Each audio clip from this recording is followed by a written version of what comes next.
Hello guys, welcome to Alok code vibes. तो आज annotation में बात करने जा रहे हैं रिस्पॉन्स बॉडी की। तो स्टार्ट करते हैं। तो रिस्पॉन्स बॉडी एनोटेशन को हम लोग कहाँ पे यूज़ करते हैं? स्प्रिंग के अंदर यूज़ करते हैं। ये भी स्प्रिंग का ही पार्ट है, तो स्प्रिंग के अंदर यूज़ होता है। इसका मोस्टली क्या काम होता है, जो भी हम लोग को डेटा सेंड करता है directly as a response body, मतलब इसको हम लोग डायरेक्टली सेंड कर सकते हैं, मतलब बिना भी किसी यूज़ HTML पेजेस के, JSP पेजेस के हम लोग रिस्पॉन्स बॉडी क्या करते हैं, डायरेक्टली भेजते हैं। मतलब एक एनोटेशन यूज़ करते हैं, जो भी हम लोग को डेटा होता है वो क्या डायरेक्टली इसको सेंड करते हैं, रिस्पॉन्स को भेज सकते हैं बॉडी को। ठीक है, बिना किसी भी HTML पेज को लोड करे या बिना HTML पेज को create JSP page directly data भेज सकते हैं। तो अब सिंपल वर्ड में समझे तो स्प्रिंग बताता है, तो सिंपल वर्ड में हम लोग समझे, जो रिस्पॉन्स बॉडी होता है वो क्या करता है, स्प्रिंग को बताता है don't look the HTML page, मतलब HTML पेज को आपको देखने की ज़रूरत नहीं है। जो भी मैंने डेटा भेजा है, रिटर्न किया है, या फिर जो भी मेरे पास डेटा पड़ा है मेथड के रूप में, send it directly to the browser और क्लाइंट एज ए डेटा। जो भी मतलब डेटा है मेरे पास, जो भी डेटा मैंने गेट किया है, रिटर्न किया है, या फिर जो भी मैंने लास्ट में आउटपुट आया है जो डेटा फॉरवर्ड में, उसको आपको डायरेक्टली भेज देना है किसको, क्लाइंट को, ब्राउज़र को, बिना किसी HTML पेज को यूज़ करे।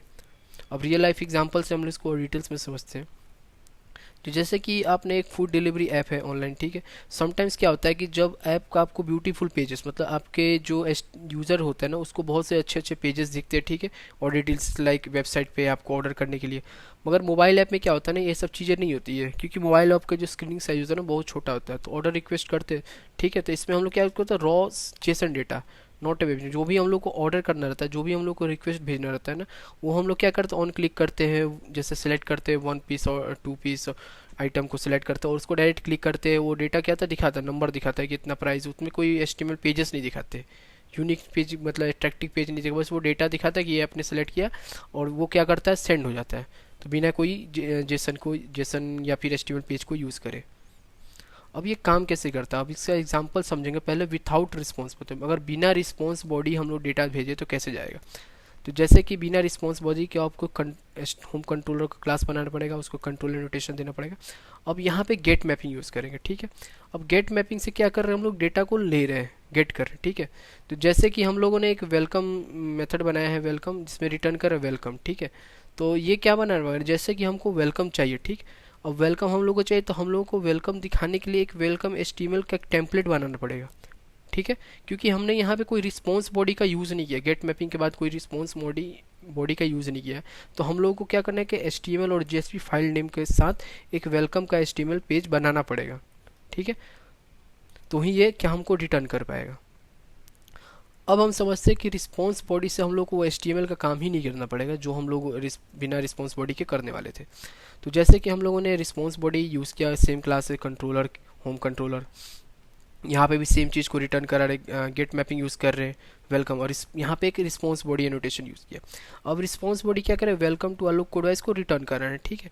अब इसके लिए हम लोग को कोई भी HTML या जेसन HTML का पेज या JSP का पेज बनाने की ज़रूरत नहीं है।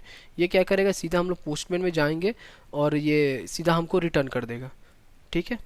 वेलकम टू आलोक कोडवाइस रिटर्न कर देगा बिना कोई ज़्यादा HTML का पेज बनाए हुए। अब हम लोग कंबाइन विथ रेस्ट कंट्रोल, तो अब हम समझते हैं कि रेस्ट कंट्रोल आखिर बना कैसे, किसने चीज़ों को मिलाकर बनाया गया। तो रेस्ट कंट्रोलर एक्चुअली एक शॉर्टकट होता है। किस किस का शॉर्टकट होता है, तो शॉर्टकट की बात करें तो ये दो चीज़ों को, कंट्रोलर और रिस्पॉन्स बॉडी को मिलाकर बनाया गया, ठीक है। इन दो चीज़ों को एड ऑन करके एक नया चीज़ बनाया गया है, रेस्ट कंट्रोलर। तो रेस्ट कंट्रोलर का देखते हैं कि ये कैसे काम करता है। तो जैसे कि एक दो एनोटेशन है, ठीक है, एक कंट्रोलर एनोटेशन और रिस्पॉन्स बॉडी एनोटेशन, ठीक है। दोनों एनोटेशन को यूज़ करके हम लोग ये वैल्यू को क्या करेंगे, रिटर्न करेंगे, ठीक है। इन जगह पे, दोनों को जगह पे हम सिमिलर एनोटेशन, एक ही एनोटेशन से काम कैसे चला सकते हैं उसको भी हम लोग देखते हैं। तो जैसे कि हम लोगों ने यहाँ रेस्ट कंट्रोलर, ठीक है, एक ही एनोटेशन बनाया, ठीक है, रेस्ट कंट्रोलर, और बाकी हर चीज़ सेम है। देखिए यूज़र भी सेम है, गेट यूज़र, यहाँ पे रिस्पॉन्स बॉडी को हम लोग हटा दिया, ठीक है, और यहाँ पे हम लोग सीन रिटर्न कर दिया। तो दोनों की जगह पे हम एक ही एनोटेशन रेस्ट कंट्रोलर को यूज़ करके भी हम लोग ये काम कर सकते हैं। अब ये इंटरनली काम कैसे कर रहा है, तो इसको समझते हैं। तो जब भी हम लोग कोई स्प्रिंग सी कर देखता है कि रिस्पॉन्स बॉडी को, तो इट क्या करे, जब भी स्प्रिंग को पता चला है कि इसमें एनोटेशन रिस्पॉन्स बॉडी यूज़ है, तो वो स्किप कर देगा किसको, नो HTML पेज को, JSP पेज को स्किप कर देगा, मतलब उसके रिजोल्यूशन की उसकी ज़रूरत ही नहीं है फिर। क्यों? क्योंकि जो HTTP मैसेज कन्वर्टर है ये एक जेसन है, ठीक है, एक जेक्सन में यूज़ होता है, ठीक है, ये डाटा कन्वर्टर के लिए काम करता है। जावा ऑब्जेक्ट को जेसन में कन्वर्ट करता है या जेसन को जावा ऑब्जेक्ट में कन्वर्ट करता है, ठीक है। तो ये दोनों के लिए हम लोग काम करते हैं। तो HTTP मैसेज कन्वर्टर को यूज़ करता है ऑटोमेटिकली, और जो भी हम लोगों को आउटपुट चाहिए अगर जेसन में है तो उसको जावा ऑब्जेक्ट में कर देगा, या जावा ऑब्जेक्ट में है तो उसको जेसन में कन्वर्ट कर देगा। और क्या करता है, send that to the HTTP response body, जो भी रिस्पॉन्स बॉडी के को इसको भेज देता है। तो इस वीडियो में इतना रहने देते हैं। अगर आपको वीडियो अच्छा लगा तो please like share and subscribe करें लोग कोड वाइब्स को। Thank you for watching.